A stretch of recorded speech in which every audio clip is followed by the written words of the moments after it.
Assalamualaikum warahmatullahi wabarakatuh. Alhamdulillah anak-anakku, kita bertemu kembali dalam pembelajaran mapel ekonomi ya. Pada kesempatan hari ini kita akan membahas lanjutan dari bab 4 ya. Kali ini kita akan membahas tentang elastisitas. Ya. Elastisitas berasal dari kata dasar elastis ya. Artinya apa? Molor ya. Elastis itu melar ya.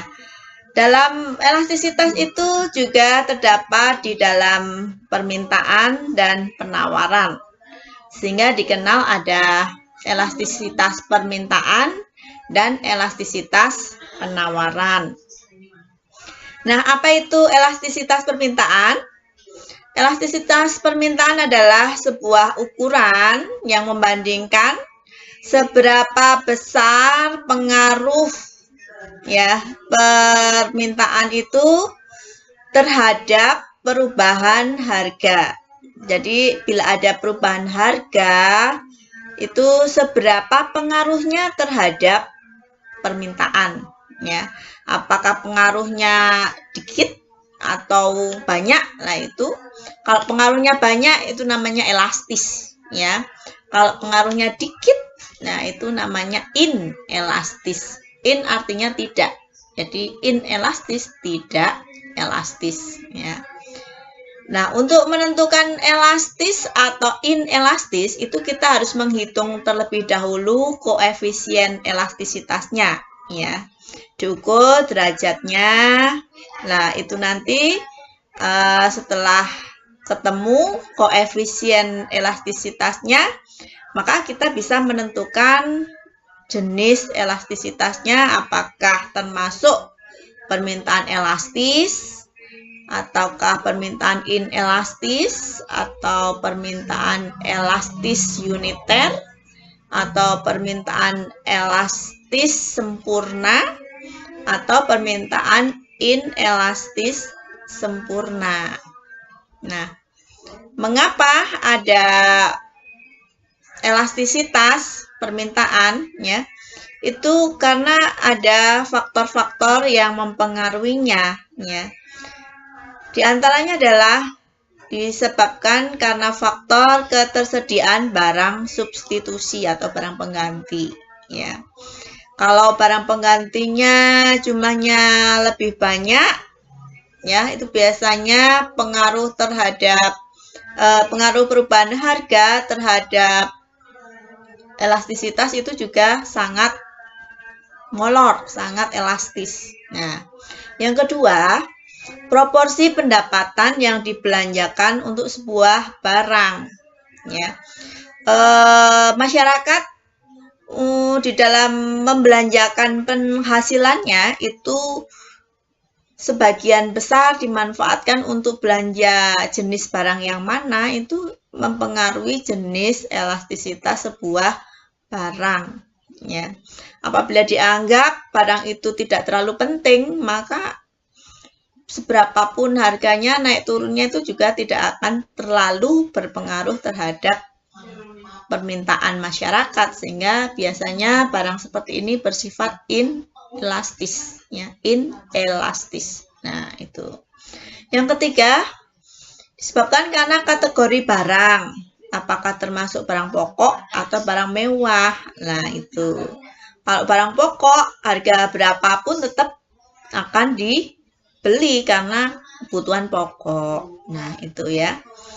Kemudian ada juga karena keragaman penggunaan barang. Jadi jenisnya banyak ya, sehingga apabila yang satu naik harganya, maka beli jenis yang lain. Nah, itu juga mempengaruhi elastisitas permintaan. Di samping elastisitas permintaan ada juga elastisitas penawaran.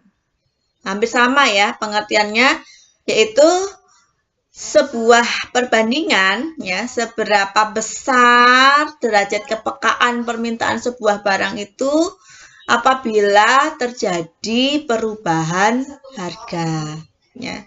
Jadi hampir sama dengan permintaan. Jadi untuk mengukur prosentasenya kita harus menghitung terlebih dahulu koefisien elastisitas penawaran. Sehingga nanti kita bisa mengklasifikasikan apakah itu termasuk jenis penawaran elastis, inelastis, elastis uniter, atau elastis sempurna, ya. Dan yang terakhir yaitu jenis penawaran inelastis sempurna. Sama dengan elastisitas permintaan, ya. Elastisitas penawaran itu juga ada faktor-faktor yang mempengaruhinya, yaitu yang pertama, waktu yang dibutuhkan untuk produksi. Semakin lama memproduksi barang, ya, maka barangnya akan semakin inelastis, ya, karena barangnya langka itu. Kemudian yang kedua, karena daya tahan barang, buah-buahan yang sayur-sayuran segar yang mudah busuk, ya, itu elastisitasnya sangat besar, ya, sangat elastis, ya. Sehingga harus segera dijual dengan cepat. Nah, itu.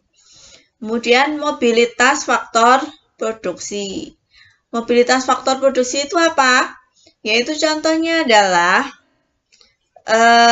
faktor produksi tenaga kerja, ya. Tenaga kerjanya berlimpah, ya. Mudah untuk didapat. Nah, itu akan mempengaruhi juga jumlah produksinya, itu. Akan mudah dalam memproduksi. Kemudahan produsen baru untuk memasuki pasar, masuk ke bisnis sebuah barang atau jasa, itu akan mempengaruhi juga elastisitas penawarannya. Semakin mudah bisnis itu dimasuki pemain baru, maka semakin elastis pula barang yang ditawarkan. Lah, bagaimana cara menghitung koefisien elastisitas? Baik itu elastisitas permintaan maupun elastisitas penawaran. Di sini rumusnya sama, ya. ED, elastisitas demand, elastisitas permintaan, sama dengan delta Q per delta P kali P1 per Q1, ya. Keterangannya adalah sigma D itu elastisitas koefisien elastisitas permintaan, D-nya adalah demand, artinya permintaan. Nah, di sini delta Q itu selisih antara Q1 dengan Q2. Sementara delta P itu adalah selisih P1 dengan P2, ya, itu. Berlaku juga dengan rumus elastisitas penawaran, ya.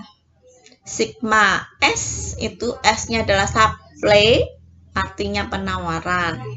Sama dengan delta Q per delta P kali P1 per Q1. Itu. Nanti kalau kalian sudah menemukan koefisien elastisitasnya, maka kalian bisa menentukan jenis elastisitasnya, ya.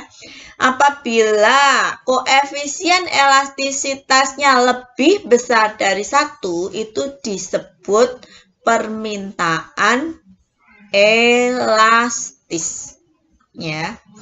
Kemudian apabila koefisien elastisitasnya kurang dari 1, artinya kurang dari 1 itu adalah angka pecahan ya.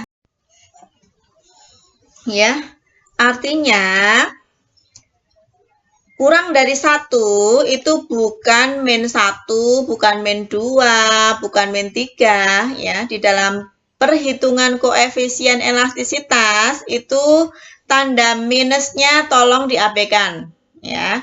Yang dimaksud kurang dari 1 di sini itu adalah pecahan, jadi 1/2, 1/3, 1/4 dan seterusnya. Atau kalau didesimalkan ya 0, ya.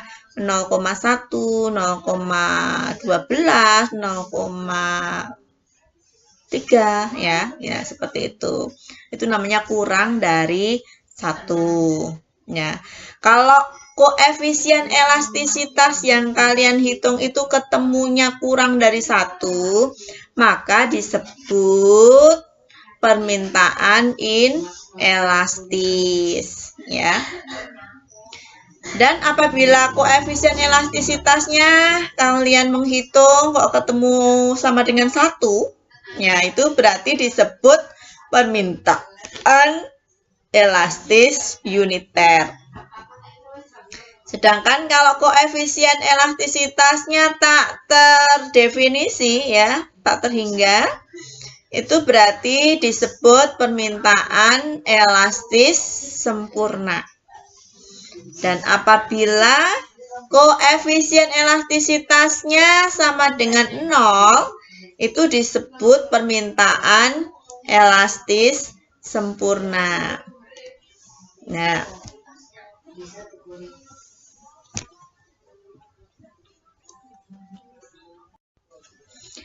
berikut ini saya tampilkan contoh ya, ilustrasi sebuah barang ketika harganya Rp8.000, jumlah barang yang diminta 1000 unit. Dan ketika harga turun menjadi Rp7.800, jumlah barang yang diminta menjadi 2000 unit. Maka hitunglah besarnya koefisien elastisitas permintaannya. Ya.